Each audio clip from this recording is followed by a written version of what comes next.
নমস্কাৰ ৰাইজ, মই সৰ্পবন্ধু ৰাজীৱ। আজি নিশা প্ৰায় 10মান বজাত আমাৰ এই 1 নং মিৰিপথাৰ গাঁও সদস্য চানী কাৰ্টিকেটাৰ বাইদেউৰ ঘৰত গোহালি ঘৰত এক সাপ দেখা গৈছে, যাৰ কাৰণে মোক ৰেস্কিউ কল আহিছিলে। ক'লো সাপটো পোনপ্ৰথমে ৰেস্কিউ কৰি তাৰপিছত ৰিলিজ কৰিম।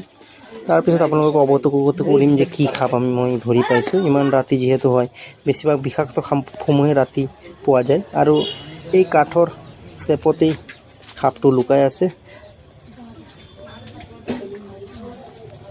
প্ৰথমত তাৰ পৰা ওলাই আনি, আৰু এইটো সাপ হ'ল বেণ্ডেড ক্ৰেট।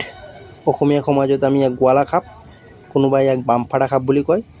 বাংলাত ইয়াক শাখামুঠি বা মামা ভাঞ্জা সাপ বুলিও কোৱা হয়। এই সাপটো দেখোঁতে বহুত ধুনীয়া, কিন্তু বৰ বিষাক্ত।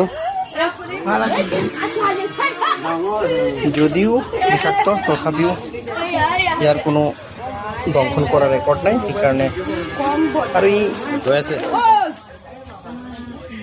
সম্পূৰ্ণ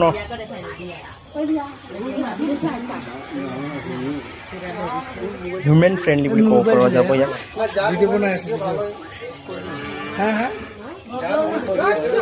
বাহিৰত ওলাব চাগে ন এইফালে।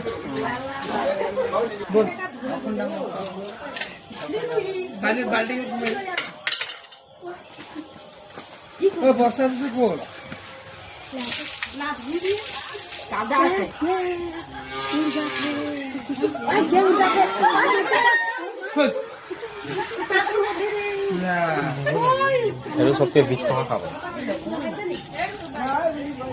এই সাপটোৱে বিষাক্ত সাপসমূহক খাই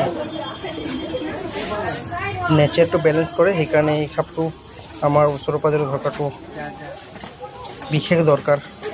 যিমান দিনলৈকে এই সাপটো আমাৰ সমাজত থাকিব, ৰাছেল ভাইপাৰৰ ভয় আমাৰ ইয়াত নাথাকিব, কাৰণ সেই ৰাছেল ভাইপাৰৰ তাৰ প্ৰিয় খাদ্য হয়। তো বলক সাপটোক মই পেকিং কৰিলোঁ।